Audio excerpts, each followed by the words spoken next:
네, 우리 리뷰 테스트 22회 1번 문제. 자, 한 문제 정도 빼곤 전부 다 특수상대성 이론에 대한 문제고요. 먼저 기억번을 보니까 LA하고 LB하고를 물어봤는데, 지금 LA, LB라는 거, 그게 뭐냐면 광원과 거울을 잇는 직선은 우주선의 운동 방향과 수직하다라고 해놨죠. 그러니까 요 길이를 얘기를 하는 거예요. 각각 A가 측정한 거, B가 측정한 거.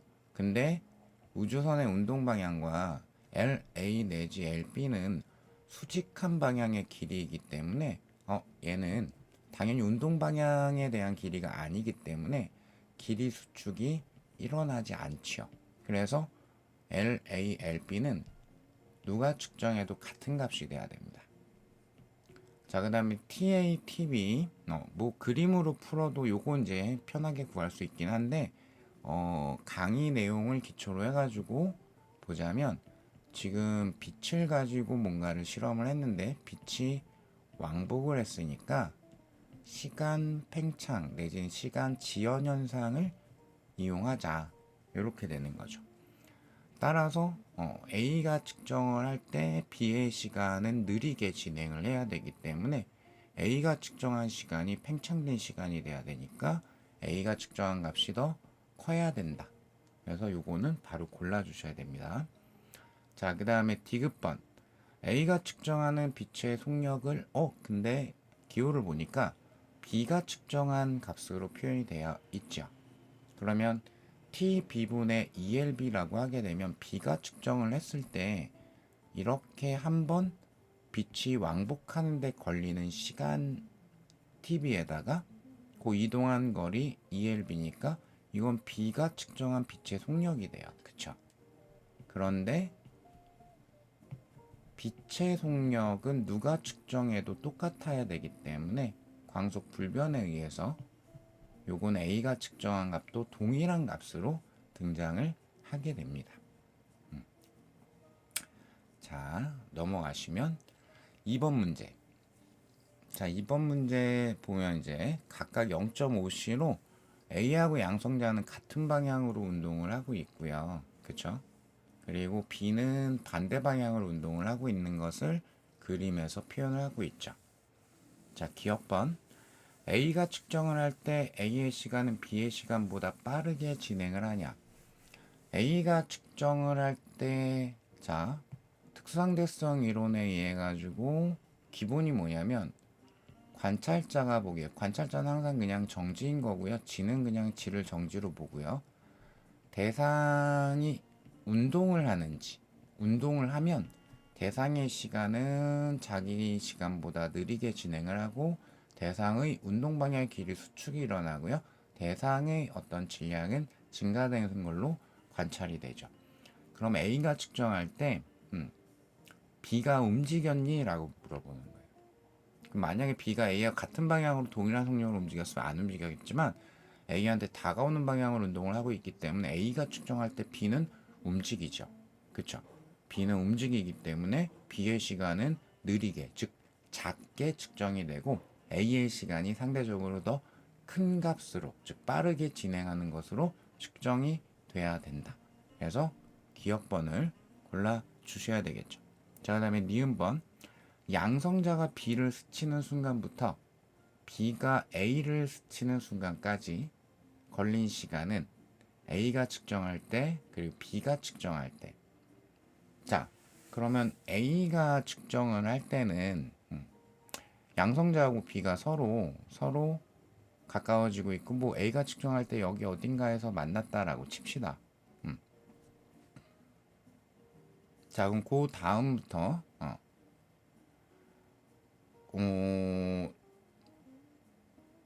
B가 A를 스치는 거. 그 사이에 이제 뭐 A가 왔겠지만 A 입장에서 지금 그냥 멈춰 있는 거니까 그럼 B가 다가와서 A를 지나가겠죠. 그럼 A가 측정할 때 이 두 사건은 다른 지점에서 발생한 사건이에요.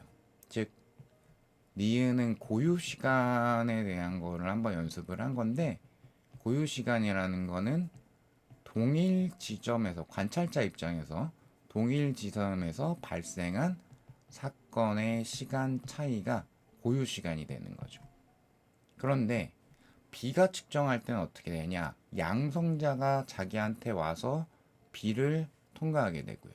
그리고 또 A가 B한테 와서 B를 통과하게 되기 때문에 B 입장에서는 동일한 지점에서 두 번 발생한 사건이에요. 그러니까 B의 시간이 고유 시간, 원래 시간이 되기 때문에 더 작은 시간이 돼야 되겠죠. 그래서 A가 측정한 값이 더 큰 값이다, 팽창된 시간이다, 요렇게 골라주셔야 되겠죠. 자, 그 다음에 D급번, B가 측정하는 양성자의 질량은 3분의 5m에 해당이 되는가, 요렇게 질문을 했습니다. B가 측정하는 양성자의 질량. 근데 양성자의 질량이 m이라는 게 있는데, 요게 누가 측정한 거냐면 A가 측정한 거예요. 근데 A가 측정하기에 양성자는 같은 방향 같은 속력이기 때문에 정지한 걸로 측정이 되거든요. 따라서 이 m이라는 거는 정지 질량에 해당이 됩니다. 자, 그러면 내가 필요한 거는 요거거든요. 원래 질량 루트로 나눠주기, 이렇게 해야 되겠죠. 그쵸? 자, 그러면은 요거를 구하기 위해서 로렌츠 인자가 필요할 건데, 즉 루트분의 1이 필요할 건데, 그러면 상대 속도를 써야 될 겁니다. 즉 B가 측정할 때 양성자의 속력이 0.5c가 아니기 때문에 상대성 이론에 따른 상대 속도, 그래서 A가 본 B의 속도다라고 하게 되면 1-c제곱분의 VB 곱하기 VA 분의 VB 마이너스 VA, 이렇게 되는 거죠. 자, 그럼 따라서 상대 속도를 먼저 계산을 해 보시면은, 자, 요거는 1-c제곱분의 그러면 양성자는 오른쪽 플러스로 놓을까 0.5c, 그 다음에 B는 왼쪽 마이너스 0.5c 분의 양성자의 속도 0.5c 마이너스 0.5c, 이렇게 되겠죠. 그래서 분자는 어쨌든 C가 나올 겁니다. 그쵸? 자, 그러면 분모만 계산을 하면 되겠죠. 그럼 C제곱은 어차피 지워질 거고, 그럼 1 플러스 0.5 곱하기 0.5니까 그럼 0.25, 즉 1.25가 될 거예요. 그럼 1.25 분의 C가 되기 때문에, 그럼 요거는 딱 얼마가 되는 거죠? 그냥 이거를 그냥 그대로 갖다가 써도 되고, 아니면 뭐 이미 요 정도를 알고 계신 분도 그냥 단순 계산 되시는 분도 있을 건데, 약분을 해서 확인을 해볼 수도 있죠.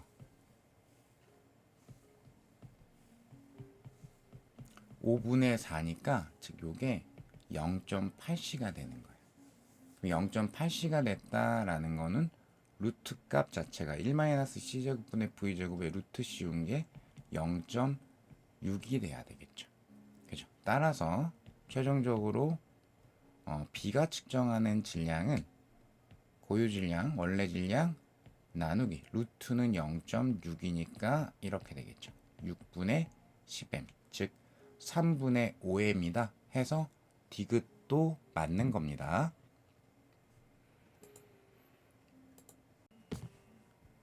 네, 다음 3분 문제. 이것도 꽤 까다롭습니다. 일단 관찰자에 대해 가지고 요 입자 A가 P, Q, R을 각각 통과하고 있는 걸 나타내고 있는 건데, 자, 근데 가속 장치가 중간에 두 군데가 있죠.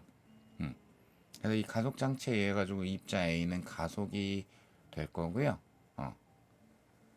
그리고 동일한 에너지를 공급했다라고 했는데, 최초에 0.6C였는데 한 번 가속이 됐던 0.8C가 됐고, 그럼 V0는 0.8C보다는 클 거예요. 그쵸?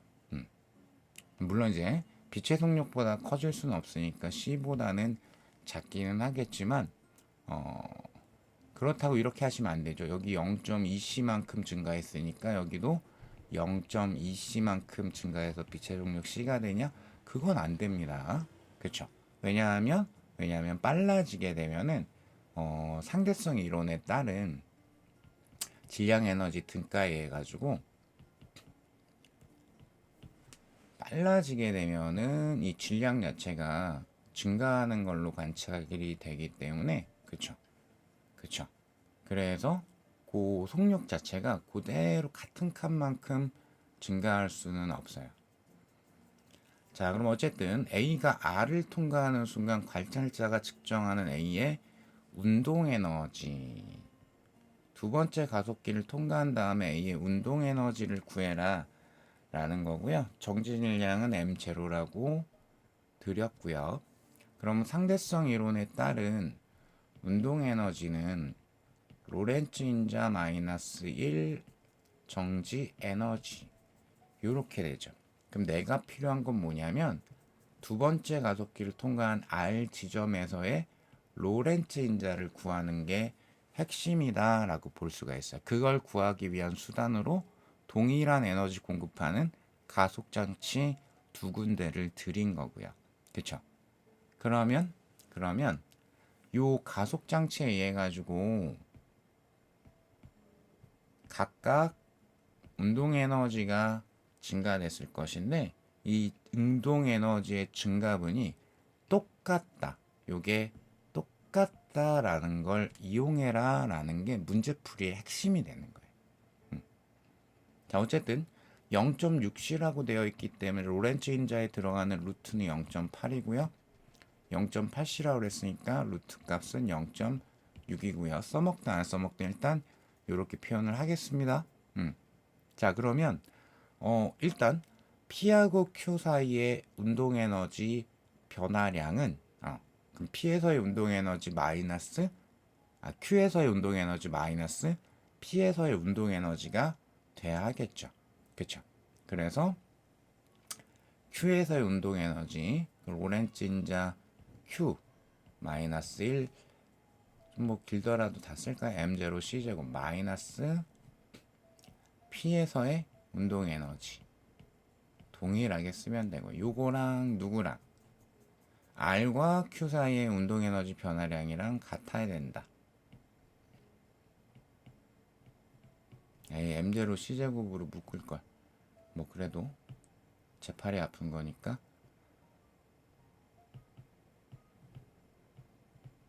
다 썼네요. 아이고 힘들어.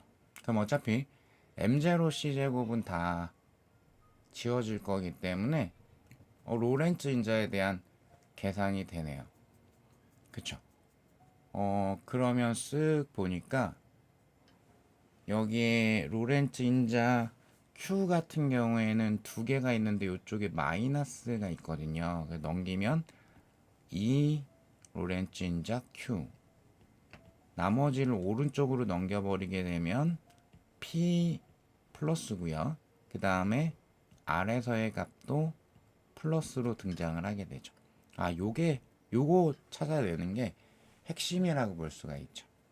자, 그러면 요 Q에서의 로렌츠 인자 같은 경우 아까 루트 구해 놓은 게 있으니까 그쵸? 따라서 여기가 0.6분의 1 루트 분의 1이 로렌츠 인자니까 그리고 P에서의 로렌츠 인자는 0.8분의 1 이렇게 되죠. 그래서 요건 어차피 6분의 10 8분의 10이니까 자 그러면은 다시 한번 표현을 하게 되면은 3분의 10이라는 게 그러면은 여기가 4분의 5 더하기 R에서의 인자값 이렇게 되겠죠. 자 그래서 요거 연산만 해주게 되면 12분의 40 마이너스 15가 되니까 12분의 25가 되죠. 자, 요게 R에서의 로렌츠 인자다. 요렇게 나오게 되죠. 자, 이제 마무리. 따라서 R에서의 운동 에너지는 12분의 25 마이너스 1 m0c 제곱. 따라서 숫자만 쓱 확인해 보면 12분의 25 마이너스 10이니까 13. 따라서 4번을 골라줘야 되겠습니다. 자, 4번 문제로 넘어갈게요. 자, 이것도 이제 에너지에 대한 문제인데, 정지 에너지가 E0라고 그랬고, 감속을 통해서 운동량이 절반이 되었다. 그때 입자의 상대론적 총 에너지가 2분의 3 E0이다. 자, 그러면 감속되기 전에 입자의 운동 에너지. 요게 질문이네요. 자, 그러면 일단 상대론적 총 에너지 써야 되니까 MC 제곱인데 요거 긴 버전도 있었죠. 왜냐하면 지금 운동량이란 조건이 나왔기 때문에 운동량이 포함된 식을 써야 될 여지도 있을 것 같아요. 그쵸? 정지 에너지는 E0라고 했고요. 그쵸? 자, 그러면 최초에 감속되기 전에 총 에너지를 2라고 두게 되면은, 자, 그냥 제곱을 씌울게요. 제곱이라고 하게 되면 PC의 제곱 더하기 요거 어떻게 될까요? 정지 에너지 E0라고 했으니까 여기가 E0야 라고 둔 거거든요. 그러니까 여기가 E0의 제곱인 거죠. 그러니까 운동량이 P였을 때, 그 다음에 감속해서 운동량이 2분의 1 P가 되었다. 자, 그때는 뭐 E 프라임이라고 할까요? E 프라임의 제곱이 2분의 1 P로 대입을 할 거기 때문에 4분의 1 PC 제곱 더하기 정지 에너지 제곱, 요렇게 표현할 수가 있겠죠. 그죠? 근데 요 E 프라임이라는 게 2분의 3 E 제로다 라고 났거든요. 그러니까 4분의 9 E 제로의 제곱이 되는 거죠. 그쵸? 그러면 요것만 쓱 여기로 넘어와서 계산하면 되기 때문에 4분의 9 마이너스 4분의 4니까, 그쵸? 4분의 5가 될 거고, 따라서 우리는 PC의 제곱이 5E0의 제곱이야 라는 걸 확인할 수가 있어요. 자, 그러면 얘를 여기에다가 대입을 하게 되면 따라 PC 제곱이 5E0 제곱이니까 6E0의 제곱이 요 감속하기 전에 총 에너지에 해당이 되겠죠. 근데 이제 질문이 운동 에너지를 질문을 했기 때문에 운동 에너지 로렌츠자 마이너스 1 M0C 제곱인데 이게 뭔지 아셔야죠. 상대론적 총 에너지 마이너스 정지 에너지, 즉 정지시키는데 필요한 에너지, 이렇게 되는 거죠. 따라서 운동 에너지 이렇게 되겠네요. 총 에너지가 6, 2 루트 씌워야죠. 이제 루트 6, 2 제로였으니까, 그죠? 2 제곱이 6이 제곱이니까, 그쵸? 마이너스 정지 에너지 2 제로, 루트 6 마이너스 1을 정답으로 골라줘야 된다라는 문제가 되겠습니다. 자, 그 다음 5번은 이제 교재 마지막 예제랑 거의 유사한 문제인데요. 바로 확인해 보시면은 기억번 A의 좌표계를 측정할 때 C의 시간, B의 시간, 그러니까 A가 측정할 때는 뭐 일반 상대성 이론으로 해석해도 되는데 특수로 보면은 되겠고요. 왜냐면 A의 좌표계가 정지 좌표계, 관성 좌표계이기 때문에, 그럼 속력이 C가 더 B보다 빠르기 때문에, 그쵸? 따라서 C의 시간이 B의 시간보다 느리게 진행을 해야 됩니다. 그쵸?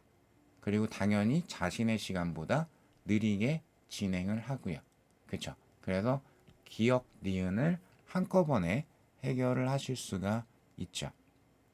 자, 그 다음에 디귿번 B의 좌표계에서 측정을 할 때 C의 시간은 B의 시간보다 느리게 측정을 한다. 일반 상대성 이론으로 가야 되겠고요. 왜냐하면 가속 좌표계니까.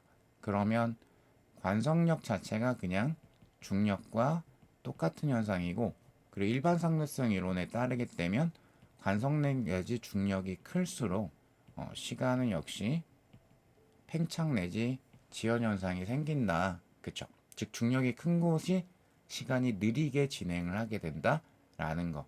그러면 원심력에 해당하는 관성력은 B보다 C 쪽이 크기 때문에 C의 시간이 느리게 진행을 하게 됩니다. 그래서 기억, 니은, 디귿을 모두 다 골라주셔야 되겠네요. 네, 수고 많으셨습니다. 기본 강의 완강하셨으면은 이 리뷰 테스트 봤으면 거의 완강하셨겠네요. 아니면 문제만 푸시는 분도 계실 수는 있겠지만 어쨌든 고생 많으셨습니다.